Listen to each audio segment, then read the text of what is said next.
सगळ्यात प्रथम मी उद्या असणाऱ्या रथसप्तमीच्या आणि नुकत्याच झालेल्या वसंत पंचमीच्या शुभेच्छा देते।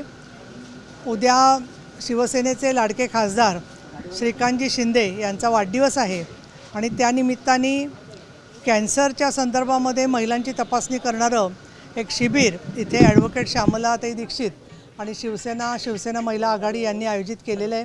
त्याला आमचे संपर्क नेते भाऊसाहेब चौधरी हे देखील येणार आहेत, अजय बोरस्ते आणि बाकीचेही सगळे पदाधिकारी आहेत। त्या कार्यक्रमासाठी मी खास नाशिकला आलेली आहे आणि आता गोदा तीरावरची आरती जी आहे त्याला मला जायचं आहे। तर तिथे आपल्या सगळ्यांच्यासाठी, महाराष्ट्रातल्या जनतेसाठी निश्चितपणाने त्यांना विकासाची संधी प्राप्त व्हावी आणि केंद्रामध्ये आणि राज्यामध्ये जो NDA आणि महायुतीला प्रचंड असा जनादेश मिळालेला आहे त्या पार्श्वभूमीवर चांगलं काम आमच्या हातून व्हावं। लाडकी बहीण जी आहे तिला कायमस्वरूपी जीवनामध्ये उत्साह आणि उमेद वाढेल अशा पद्धतीने ती आमच्याशी जोडली जावी, अशा प्रकारची प्रार्थना मी करणार आहे। काही फडणवीस वर्षा बंगल्यावर जायला घाबरत आहेत कारण तिथे काहीतरी काळी जादू केल्याची भीती त्यांना वाटते, अशा पद्धतीचं वक्तव्य संजय राऊतांनी आज सकाळी केलेलं आहे। मला असं वाटतं की आपण आज राज्यघटनेला मानणारे सगळे लोक आहोत आणि अशा वेळेला अशा निराधार गोष्टींची दखल तुम्ही माझ्यासारख्या एका वैधानिक पदावर असणाऱ्या व्यक्तीला घ्यायला सांगता, हेच मुळी फार दुर्दैवी आहे असं मला वाटतं।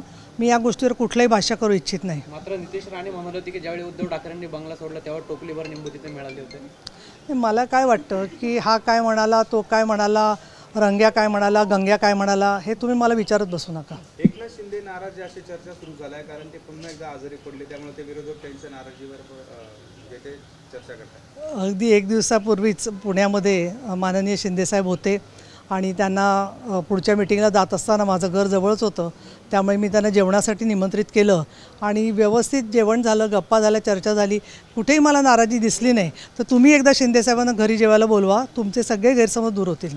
अभिनेता राहुल सोलापूरकर यांनी शिवाजी महाराजांच्या आग्रा सुटकेबाबत अनेक वादग्रस्त दावे केलेले आहेत। ते म्हणाले की ते लाच द्यायचे असं पद्धतीचं वक्तव्य केलेलं त्यांनी। नाही, मला हे तपासून घेतलं पाहिजे। त्याच्याशिवाय अलीकडे काय होतं काही वेळेला की एखादं वाक्य थोडंसं वेगळ्या स्वरूपात दाखवलं जातं आणि त्यामुळे इतिहासाला आधार नसणाऱ्या गोष्टी कोणीही बोलू नयेत हे महत्त्वाचं आहे।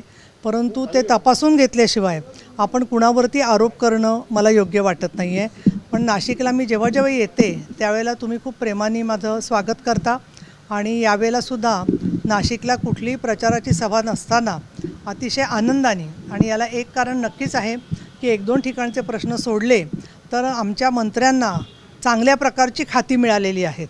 मग परिवहन असेल, सामाजिक न्याय असेल, नगरविकास असेल, आरोग्य असेल, अनेक खात्यांच्यामध्ये रोजगार हमी असेल, या सगळ्या आता मी महिला आघाडीची, शिवसेना महिला आघाडीची मीटिंग घेतली, त्याला सुवर्णाताई मटाले, त्याच्यानंतर मंगलाताई भास्कर, अस्मिता देशमाने, श्यामल दीक्षित, जोशीताई आणि अनेक सगळ्याजणी उपस्थित होत्या आणि मी त्यांना हेच सांगितलेलं आहे की सरकारच्या ज्या योजना आहेत त्या योजना लोकांपर्यंत पोहोचवण्याच्या दृष्टिकोनातून, लोकांची उमेद वाढवण्याच्या दृष्टिकोनातून आम्ही लवकरच कार्यकर्ता प्रशिक्षण शिबिरसुद्धा घेणार आहोत। तुम्ही म्हणतात की चांगल्या पद्धतीचे खाते मिळाले, मात्र कुठेतरी तुमचे नेते जे आहेत मंत्री ते पालकमंत्री पदावरून नाराज असल्याचं पाहायला मिळतंय। नाही, मी 1-2 ठिकाणचं म्हटलं होतं तुम्हाला आणि त्या संदर्भामध्ये माननीय आमचे जे नेते आहेत एकनाथजी शिंदे, तसंच माननीय मुख्यमंत्री देवेंद्रजी फडणवीस आणि उपमुख्यमंत्री अजितदादा पवार हे अतिशय सक्षम नेते आहेत। त्यामधून चांगल्या प्रकारचा मार्ग निघेल अशी मला खात्री आहे। अंबरनाथमध्ये एका महिलेची हत्या होते, कसं बघता एका महिलेची हत्या होते अंबरनाथ? नाही, हा सगळे जे प्रकार आहेत ते समाजामध्ये कायदेशीर गोष्टींना धाब्यावर बसवणाऱ्या अपप्रवृत्ती आहेत समाजामध्ये।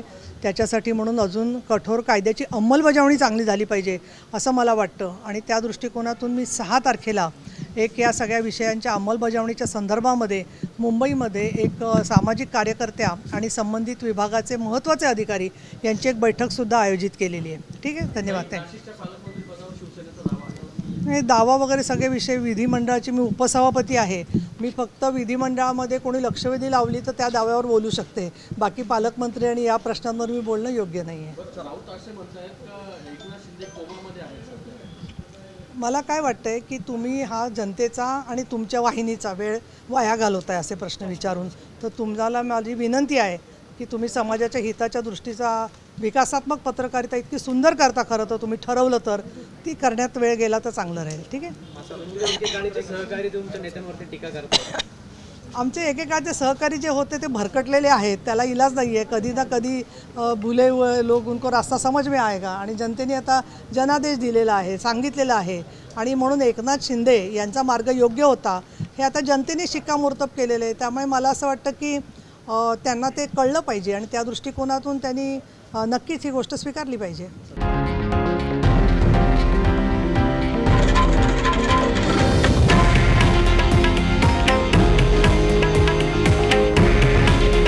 हे आहे देशातील नंबर 1 न्यूज नेटवर्क आणि आपण पाहत आहात TV9 मराठी.